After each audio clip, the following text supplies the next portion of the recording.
question 4 from the January 2022 CSEC Mathematics past paper. It's a functions question. It says 3 functions f, g, and h are defined as, and you have the functions there. F of x equals 2x minus 1, g of x is 3x plus 2, h of x is 5 to the power of x. Find the value of f of half. Alright, let me just copy the functions and paste them over here. So we need f of half. What else? H of 0, g square of negative 3. I'm gonna ask you to pause the video and work these out. Alright, you finished? What did you get? Let's see f of half.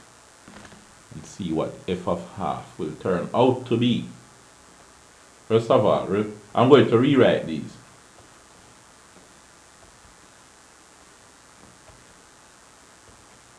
So f of x equals 2x minus 1. You have g of x equals 3x plus 2. You have h of x equals 5 to the power of x. Alright? We want f of half. Now, remember, f of x says 2 times x minus 1. 2x means 2 times x. But this is now f of half. So the f of x becomes f of half. So x turns to half.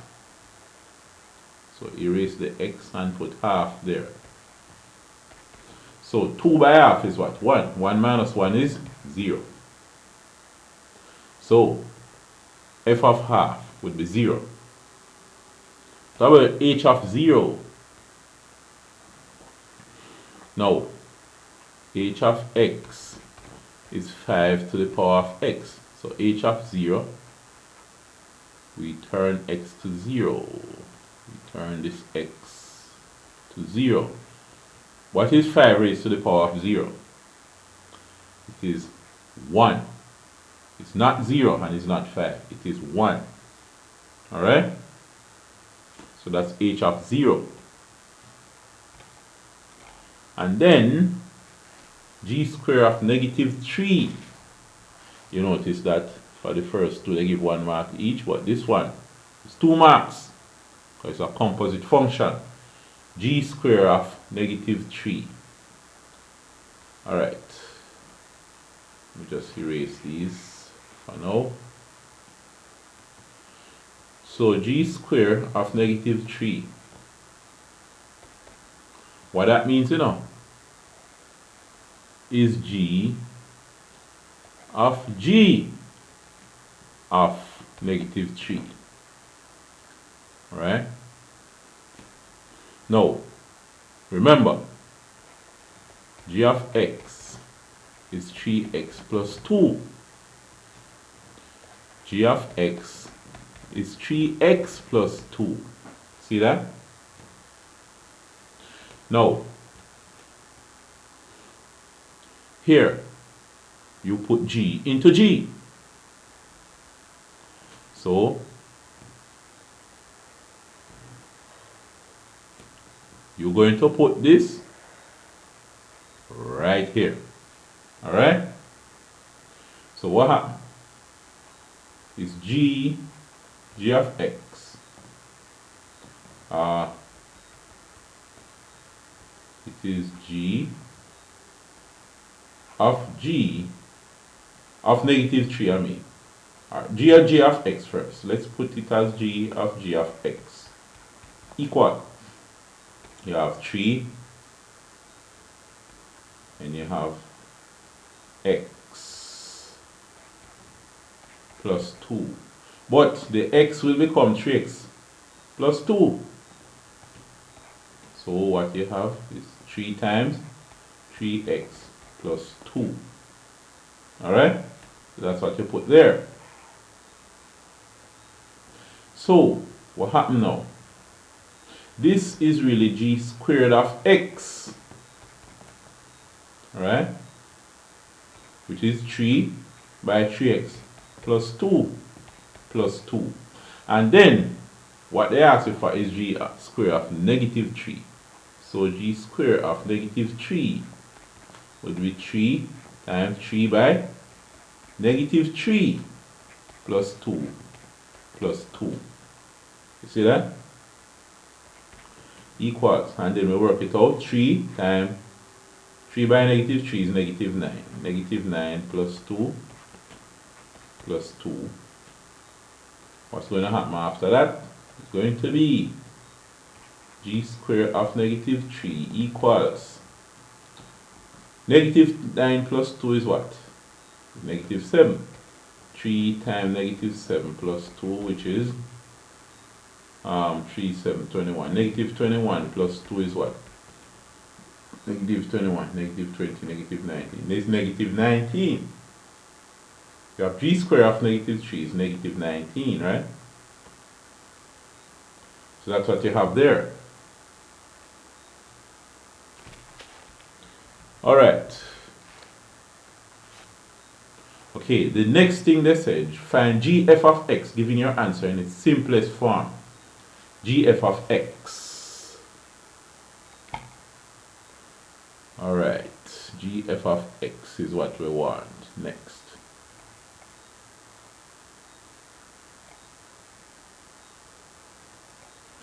Let's erase some of what we have here.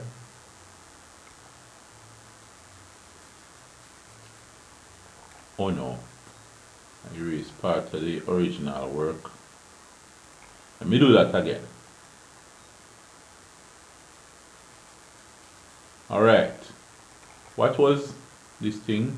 G square of negative 19. Let's keep that down there for a while. Now, here, what they say you to find gf of x. Alright, gf of x.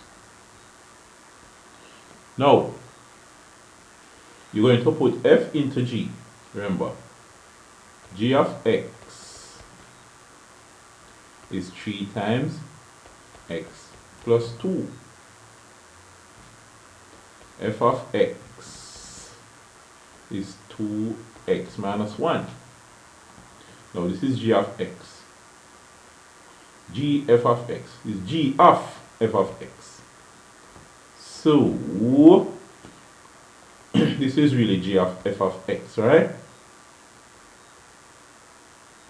That means we're going to change the x to all of this. So gf of x, write that again. Gf of x is 3 times 2x minus 1 plus 2. Okay. So here, 3 times this, 3 2's, 3 by 2 is 6, so it's 6x minus 3 by negative 1, but 3 by 1 is 3 plus 2. This is 6x, negative 3 plus 2 is negative 1, so it's 6x minus 1. Alright, so there you have that. Now, what else is there? Find g inverse of x. You want g inverse of x. Remember, g of x is 3x plus 2. Let's do it down there. G of x is 3x plus 2. G of x is 3x plus 2. And they say to find g inverse of x.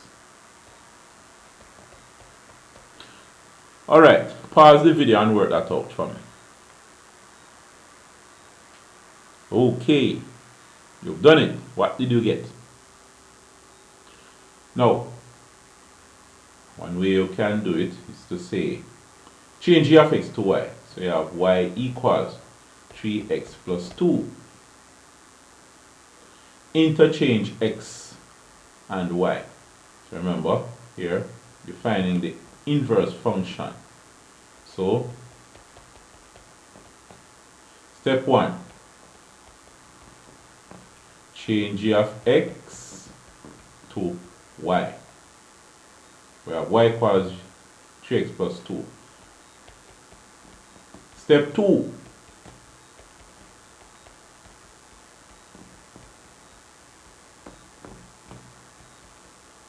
Interchange x and y. That means you change x to y and y to x. So what you have is x equals 3y plus 2. You have step 3. You're going to transpose to make y the subject. So you make y the subject now. And this is usually the hardest part of doing an inverse function. Alright, if you subtract 2 from both sides, you get x minus 2 is equal to 3y plus 2 minus 2, but the plus 2 minus 2, that will go. And then you divide by 3. So you get x minus 2 equals 3y, you divide by 3, you divide by 3. So y is equal to x minus 2 over 3, right? Then, step 4. You change y to f inverse of x. So here, say f inverse of x is equal to x minus 2 divided by 3. We can test it a bit, you know. Remember, if you put a number into the function, you get an answer. You put an input in the function, you get an output.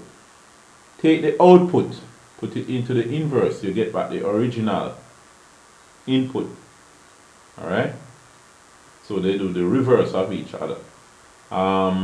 Suppose you put in, let's say you put in, say 3 into this. What do you get out? 3 times 3 is 9. 9 plus 2, 9, 10 is 11. Alright, you put in 3 and get out 11. So before you put 11 into this, would you get out 3? Let's see. 11. 11 minus 3 over 3 would be what? 11 minus 3 is 9. So 11 minus 3. 11, 10, 9, 8. Let's see. You put in 3. 3 is 9. 10, 11. You put 11 into this. Oh, where did I get 3 from? This 2 supposed to be up here. Why did I write 3? It's 11 minus 2 it should be. I don't know why I write 3 there. So 11 minus 2 is 9. 9 over 3 is 3. Good. So the function and the inverse do the reverse of each other. You work on a number in the function and you get out an answer. You work on the answer in the inverse, you get out back the original number. Alright, so it works. This is really the inverse function. X minus 2 divided by 3. Alright, hence or otherwise, determine the value of x when g inverse of x is 4. Alright, when g inverse of x is 4. Now, oh, it says g inverse of x equals 4. Oh, it was not f, you know, it was g. You turn y into g inverse of x. So this here should really have been g inverse of x. Alright. So let's say when g inverse of x equals 4, g inverse of x equals 4. Now, we say hence or otherwise, so you can do whatever method you want to do with it. If you make g inverse of x, let's look at this. When g inverse of x equals 4, then x minus 2 over 3 is equal to 4, because that's g inverse of x. This is g inverse of x. Alright? Which is this. Equals 4. If you multiply by 3, you get x minus 2 is equal to 3 fourths 12.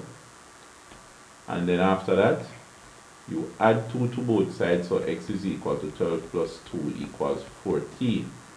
So x is 14, alright? Because remember what they say, hence or otherwise determine the value of x, so x is 14. Suppose we look at it this way. This g inverse of x equals 4. Now,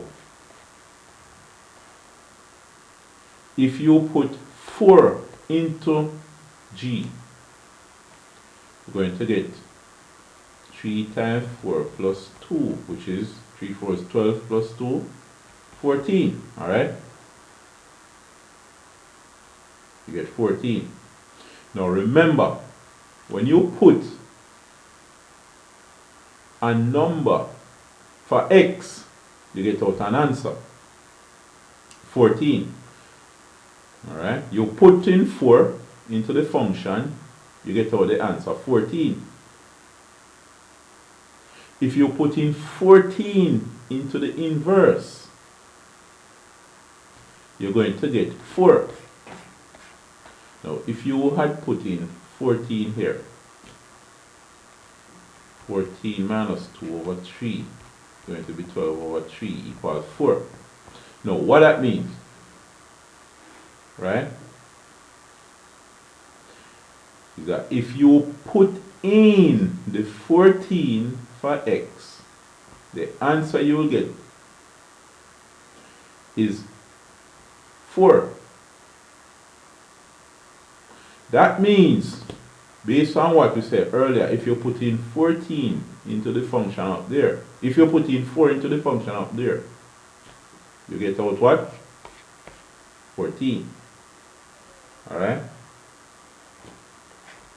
So, here, those are two ways you can do it. They say, find x where g inverse of x is 4. You put 4 into the original function and you get out the answer. Alright? Now you can also equate the inverse to the 4 that you had put in to the original function, and you will get out the x equals 14. Alright? Alright, so that seems to be the end of question. Question was it? Question 4. Alright, so the next question is question 5. We'll look at question 5 in our next video. I want you to work out question 5 meanwhile before you watch the next video. So I'll see you then.